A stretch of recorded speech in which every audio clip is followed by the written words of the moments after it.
नमस्कार दोस्तों। अमेरिका में जो उग्र आंदोलन है वो 50 में से 40 प्रांतों में फैल चुका है। 140 शहर इसकी चपेट में आ चुके हैं और 52 साल के बाद इस तरह के दृश्य देखने को मिल रहे हैं जैसे अमेरिका में इस समय हिंसक आंदोलन के रूप में देखने को मिल रहे हैं। व्हाइट हाउस के पास 200 साल पुराना एक चर्च भी जला दिया गया है। राष्ट्रपति को 9/11 के बाद ये पहला मौका है जब बंकर में जाना पड़ा सुरक्षा के लिए। 40 शहरों में कर्फ्यू लगाया गया है। 4100 के आसपास अब तक गिरफ्तार किए जा चुके हैं और हालत ये है कि अश्वेत आबादी और अब कुछ पॉलिटिकल जमातें भी एक्टिव हो गई हैं और जो आंदोलन 5-6 दिन तक शांतिपूर्ण दिखाई दे रहा था वो अब हिंसक दिखाई देने लगा है। बहुत सारे सेलिब्रिटी सामने आए हैं जो कह रहे हैं कि नस्लीय समानता का पालन किया जाए, वो होनी चाहिए। इसके अलावा माइक्रोसॉफ्ट हो, एप्पल हो, अल्फ़ाबेट और गूगल हो, इनके CEO ने भी नस्लीय समानता का समर्थन किया है। शिकागो में मेरे मित्र हैं डॉक्टर मुनीस रायजादा और वहाँ पर जो हालात इस समय पैदा हो गए हैं और 6 महीने बाद अमेरिका में राष्ट्रपति पद के चुनाव भी हैं। कोरोना वायरस से पहले ही अमेरिका में 1 लाख से ज़्यादा लोगों की मृत्यु हो चुकी है। कई तरह की मुश्किलों में घिरे डोनाल्ड ट्रंप के लिए ये जो उग्र आंदोलन चल रहा है ये किस तरह की परीक्षा लेकर के आया है और आगे के हालात क्या होंगे, इस पर डॉक्टर मुनीस रायजादा से बातचीत करते हैं जो हमसे इस समय सीधे वीडियो कॉन्फ्रेंसिंग के जरिए जुड़े हुए हैं। ओंकार जी नमस्कार। स्वागत है आपका। जी देखिए, डेफिनेटली जो प्रोटेस्ट के अलावा जो वायलेंस यहाँ पे हुई है, वेंडलिज्म और जो कार्नेज, सड़कों पे जिस ढंग से एक दृश्य दिखाई दिया है और काफी शहरों में शिकागो को मिलाकर ये बड़ा भयावह है। नाइट्स में कर्फ्यू लगाए गए। आज भी शिकागो में तीसरा दिन है कर्फ्यू लगाया गया है। CTA की जो ट्रेन है, बसेस है, उनकी सर्विसेज सुबह 6 बजे तक बंद कर दी गई है और लगता है कि जो कोविड का मामला है, कोविड तो कहीं साइड पे सरक गया। जी देखिए, ब्लैक्स की deaths by police cops, by white police cops नई बात नहीं है। 2013 से 2019 तक पिछले 6 सालों में लगभग 7,000 ऐसी डेथ्स हुई है। जी जी जी लेकिन और उसमें ब्लैक्स ज्यादा होते हैं। करीब ये करीब 2.5 एस्टिमेट है गुना कि बताया जाता है। जी ब्लैक्स की पुलिस वायलेंस ब्लैक्स के प्रति ज्यादा है। एक व्हाइट मेल के मुकाबले एक ब्लैक मैन या boy is 2.5 times more likely to die by police violence. जी जी रेसिज्म, इनइक्वालिटी यहाँ की एक कांस्टेंट प्रॉब्लम है, लेकिन फिर भी काफी वाइट्स बिलीव करते हैं इक्वालिटी में। अब बिजनेसेस को, यूनिवर्सिटीज, एम्प्लॉयमेंट, सभी को इक्वल अपॉर्चुनिटी एम्प्लॉयर के लिए मतलब बाध्य हैं वो लोग। लेकिन समहाउ जो ये सब हुआ, जी फ्लॉयड की जो डेथ हुई बड़ी अनफॉर्चुनेट है। 8 मिनट तक जो पुलिस अधिकारी थे मिनियापोलिस में, वो उनकी गर्दन पर अपनी जो लेग को या अपनी जांग को लगाए बैठे हुए। ये बड़ा अनफॉर्चुनेट है, सभी लोग मानते हैं। और प्रोटेस्टर्स पीसफुली प्रोटेस्ट कर भी रहे थे, लेकिन उसके बाद जो ये सब आउट ऑफ कंट्रोल हो गया, जी ये बड़ी शर्म की बात है। और अपने आप में पूरा मतलब लोग भी खुद विस्मित हैं कि ये सब how the situation just got out of control. बड़ी अजीब सी बात। ये खाली आक्रोश है जॉर्ज फ्लॉयड की निर्मम हत्या को लेकर के, या इसके पीछे कुछ और भी एलिमेंट्स जुड़ गए हैं? बिल्कुल एलिमेंट्स जुड़ ही चुके हैं ओमकार जी। जिस दिन से आप देखिए, मतलब जो ये सब हो रहा है, लूटिंग, वायलेंस, आई मीन ये इसका मतलब प्रोटेस्ट, यूएस में प्रोटेस्ट को बढ़ के रिस्पेक्टफुली देखा जाता है। आपको पूरा हक है, आपको प्रोटेस्ट एक डेमोक्रेसी का इंटीग्रल हिस्सा है। They are very protected towards protest. आप प्रोटेस्ट करते हैं, बड़ी रिस्पेक्टफुली आपको देखा जाता है कि अच्छी बात है, freedom of speech and protest is a part and parcel of the democratic life here. लेकिन जो एलिमेंट्स इस किस्म के हैं, देखिए प्रेसिडेंट ट्रंप ने बोला भी है जी कि जो एंटीफा है, एंटीफा को बैन कर दिया जाए, क्योंकि यूएसए में डोमेस्टिक ऑर्गेनाइजेशंस को एंटी टेररिज्म लॉ के तहत बैन करने का कोई प्रोविजन नहीं है। ओके तो एंटीफा को उन्होंने बैन करने का बोला। वैसे तो थोड़ी बात अजीब सी लगती है, क्योंकि antifa is not a organized organization नहीं है कोई, it's not a organized institution. Anti fascist जो जिसमें कि ठेठ लेफ्ट लिबरल लेफ्टिस्ट लोग हैं, इन लोगों के जमावड़े को आप एंटीफा कह सकते हैं, एंटी फैसिस्ट। ओके ओके ये जो ऑल्ट राइट है, जो अपने वहां पे जो दक्षिणवादी पंथ है, तो यहां पे जो एक लूज एक जो ब्रांड है कि जिनको आप कहते हैं कि ऑल्टरनेटिव राइट, ऑल्ट राइट, जिनमें व्हाइट सुपरमेसिस्ट आ जाते हैं, तो क्योंकि प्रेसिडेंट ट्रंप रिपब्लिकन है तो इसलिए इन्होंने बोला कि आप एंटीफा को बैन कर दीजिए, क्योंकि उनको उससे दक्षिण पंथ से आइडेंटिफाई किया जाता है। इसमें डेमोक्रेट और रिपब्लिकन की भी सियासत कहीं ना कहीं कोई खेल कर रही है। निस्संदेह आप तो पत्रकार हैं और वरिष्ठ पत्रकार हैं, संपादक हैं, तो आपने तो वहां से बैठे बैठे पकड़ लिया। सच्चाई यही है, क्योंकि इलेक्शन ईयर है, प्रेसिडेंट ट्रंप को भी इलेक्ट होना है। डेमोक्रेट्स अब इस बात पे मुद्दा उठा रहे हैं। आज शाम को प्रेसिडेंट ट्रंप ने एड्रेस किया मीडिया को। जी उसमें उन्होंने स्पष्ट कहा कि गवर्नर्स को ज्यादा डोमिनेट होना पड़ेगा, जो ऐसे वायलेंट एलिमेंट्स हैं उनके खिलाफ। इसी बात पर डेमोक्रेट्स अब प्रेसिडेंट ट्रंप को क्रिटिसाइज कर गए। आप हमारे शिकागो या इलिनॉय के गवर्नर जो है जेबी प्रिट्जकर, वो डेमोक्रेट है। जी तो उन्होंने बोला कि ये बड़ी इंफ्लेमेटरी लैंग्वेज है। मैंने इस खुद लगभग 3-4 मिनट का उनका एड्रेस था मीडिया को, मैंने उसको खुद सुना, मुझे ऐसा कुछ नहीं लगा। लॉ एंड ऑर्डर के लिए अगर प्रेसिडेंट बोल रहे कि गवर्नर्स एंड मेयर्स कंट्रोल में लेके आए तो क्या गलत बात है? जी इतने बड़े पैमाने पर हिंसा, पूरे अमेरिका को लगभग हिंसा ने, आंदोलन ने घेर लिया है। 50 प्रांतों में से कम 40-42 इस समय आंदोलन या उग्र हिंसा के शिकार हुए हैं। इसके पीछे कुछ नियोजन आपको दिखाई दे रहा है और कहीं ना कहीं डिफेम करने वाली कोई रणनीति दिखाई दे रही है कि डोनाल्ड ट्रंप को डिफेम किया जाए।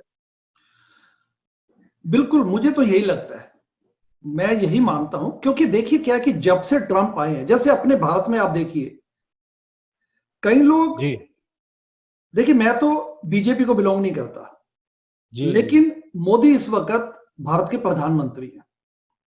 लेकिन मोदी को अनसीट करने के लिए, डिस्क्रेडिट करने के लिए कुछ तत्व, कुछ जो सोच वाले लोग हैं, जो ग्रुप्स हैं, ऑर्गेनाइजेशंस हैं, पॉलिटिकल पार्टीज हैं, ऐसा लगता है कि भारत में वो किसी भी लेवल तक जा सकते हैं just to discredit him.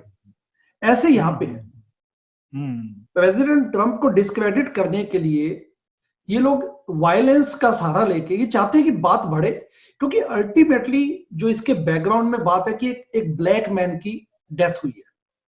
Ji black man की डेथ होने के बाद अगर पूरा देश शांति से प्रोटेस्ट करता है, कोई प्रॉब्लम नहीं है, वो करना भी चाहिए। और ये बड़ी अनफॉर्चुनेट बात है जो हुआ है, जिस ढंग से सभी हुआ है। लेकिन जिस ढंग से पीछे पड़ गए हैं इनके, तो वो चाहते हैं कि किसी न किसी ढंग से ट्रंप को डिस्क्रेडिट किया जाए। लेकिन USA is a strong federal country, it's a strong Republic. Republic का मायना यही माना जाता है कि वहां पर लॉ बड़ा स्ट्रॉन्ग है। डेमोक्रेसी और रिपब्लिक में आप देखें तो जॉर्ज वाशिंगटन से या किसी एक वन कॉन्स्टिट्यूशन मेकर से पूछा गया था, तो उन्होंने ये जवाब दिया कि do you want a strong republic और do you want a strong democracy. जी तो संविधान जो बनाया गया, तो उन्होंने यही कहा था कि एक व्याख्या ये दी थी कि स्ट्रॉन्ग रिपब्लिक के रूप में एमर्ज होके आए देश, जहां पर कानून प्रिवेल अपॉन करेगा। लेकिन ये सब धजिया उड़ा दी गई। कि दो बातें हैं, पहली बात तो यूएसए यहाँ पे जो डिसेंट्रलाइजेशन ऑफ पावर है वो बड़ी स्ट्रांग है। यानी कि जैसे शिकागो के मेयर के पास काफी पावर है, प्रेसिडेंट ट्रंप के मुकाबले mayor has to take the decision. इसी प्रकार से गवर्नर्स, स्टेट लेवल पे गवर्नर्स, तो ट्रू फेडरल वे में यहां पर इनके पास पावर है। प्रेसिडेंट सिर्फ अपील कर सकता है कि आप अपने यहां पे लॉ एंड ऑर्डर को कंट्रोल कीजिए, आवश्यकता तो मैं आपको और रिसोर्सेज प्रोवाइड कर सकता हूं, लेकिन अल्टीमेटली जो नेशनल गार्ड है, which is kind of paramilitary, it's a reserved component of the army, उसको मोबिलाइज करने का डिसीजन गवर्नर लेवल पे। President can not force that. President सिर्फ ये कह सकते हैं कि मैं मिलिट्री भेज सकता हूं, और मिलिट्री का भी जब उन्होंने आज बोला तो उस बात पे भी हल्ला मच गया। तो यहां पर भी उस किस्म का एक है कि यदि आप डेमोक्रेटिक माइंडसेट किया तो you have to be kind of liberal, क्योंकि यहां पे रिपब्लिकन और जो डेमोक्रेट्स पे बटे हुए लोग हैं, तो republicans are kind of like BJP in India, कि आप कंजर्वेटिव हैं, फिजिकली कंजर्वेटिव है, सोशली कंजर्वेटिव हैं, और काइंड ऑफ आप रिलीजन के नाम पे क्रिश्चियनिटी डोमिनेट करेगी आपके पूरे पर्सपेक्टिव में, and white dominance kind of, even तो दे आर इंक्लूसिव, बट एक आइडेंटिफाई ऐसे किया जाता है कि ये तो वाइट्स की पार्टी है। डेमोक्रेट्स को देखिए तो वो कहते हैं कि people of colour will be there, they are typically socially liberal, economically financially also they are liberal, तो उनकी गवर्नमेंट साइज बड़ा होता है डेमोक्रेट्स जब आते हैं, यानी कि काफी कुछ वो फ्रीबीज बांटने में विश्वास करते हैं, उसमें हिस्पैनिक और ब्लैक्स आपको ज्यादा मिलेंगे। इंडियंस भी आके बिना सोचे समझे, मुझे लगता है ज्यादा, मैं तो यही कहूंगा, ज्यादा सोचे बिना वो टिपिकली डेमोक्रेट बन जाते हैं, जबकि मुझे लगता है कि ऐसी आवश्यकता नहीं है। लेकिन मुझे लगता है कि ये जो एक प्रथा है अपने देश में, जैसे जिनको अपन लिबरल रिटार्ड्स बोलते हैं, लिबटार्ड्स बोलते हैं, या सीडो सेकुलर्स, तो इस किस्म का है कुछ प्रचलन। जी, अब सवाल ये है कि जो कुछ चल रहा है इस समय, इसके कितने जल्दी या कितनी देर तक चलने की आशंका या संभावना है? देखिए, जॉर्ज फ्लॉयड की डेथ हुई थी 25 मई को, आज 7वां दिन है, 7वें दिन of 7th day of violence. अब होप तो ये की जाए, क्योंकि ट्रंप ने तो आज ही बोला है ये कि भाई कि मतलब ये सब नहीं होने दिया जाएगा, देखते हैं क्या होता है। लेकिन हाँ, जो भी है सब शर्मनाक है, सिचुएशन अच्छी नहीं है, और जो जिस ढंग से कोरोना ने एक थोड़ा एक दिखाया लोगों को कि अमेरिका भी झुक सकता है, तो इस किस्म की वायलेंस भी अल्टीमेटली, तो देखिए जो आगजनी में भी सब हो रहा है, प्रॉपर्टी लूटी जा रही है, ये न केवल it's a shameful chapter in the history, but at the same time ultimately we all have to pay for that.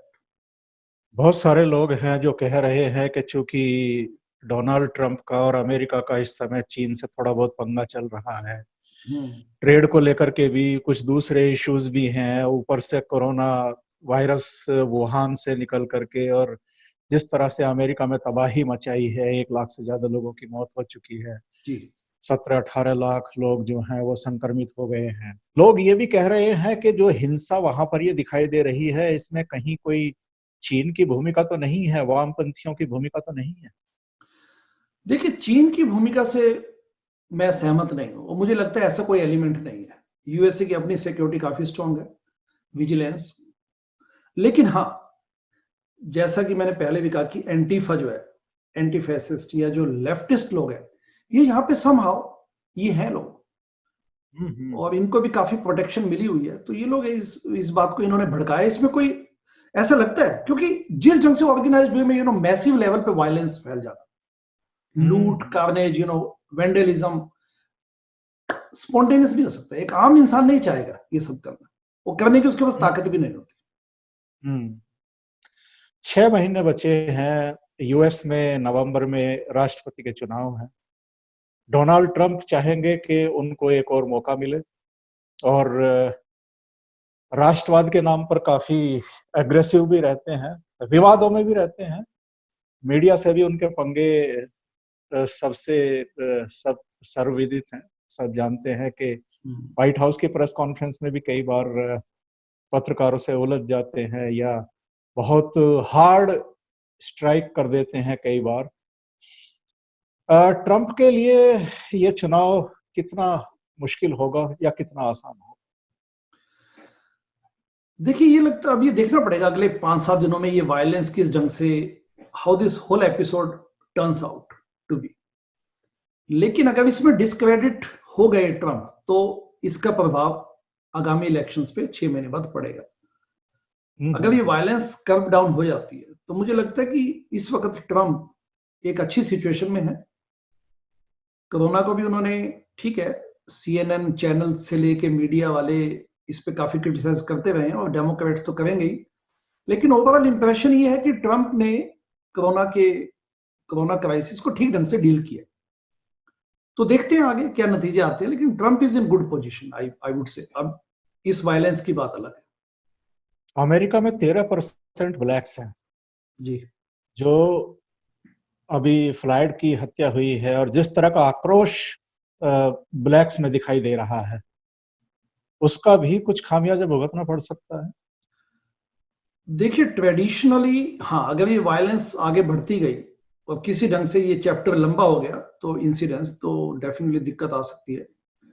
Traditionally यहाँ पर, अनफॉर्चुनेटली, मैं ये नहीं कहूँ ट्रेडिशनली, मैं समहाउ यूएसए की हिस्ट्री में ब्लैक्स के खिलाफ पुलिस की वायलेंस अनफॉर्चुनेटली होती रहती है, और साथ में हर 2-3 साल में समहाउ कोई ना कोई केस ऐसा उठता है जिसमें कि एक ब्लेटेंट इनसेंसिटिव वे में एक हत्या की गई है। ऐसे मामले आते हैं।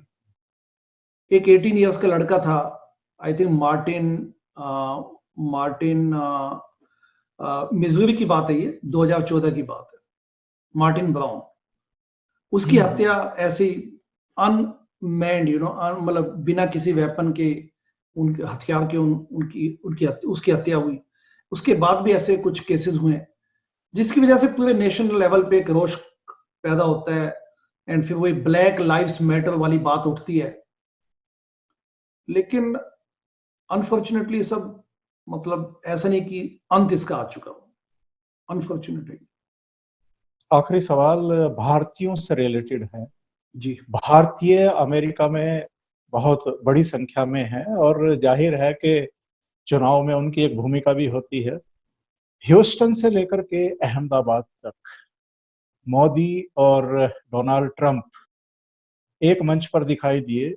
ह्यूस्टन की रैली हो, चाहे अहमदाबाद का बड़ा हुजूम इकट्ठा किया गया हो, एक संकेत और एक संदेश भारत से डायरेक्ट इनडायरेक्ट वे में अमेरिकन इंडियंस के लिए गया है, दिया गया है।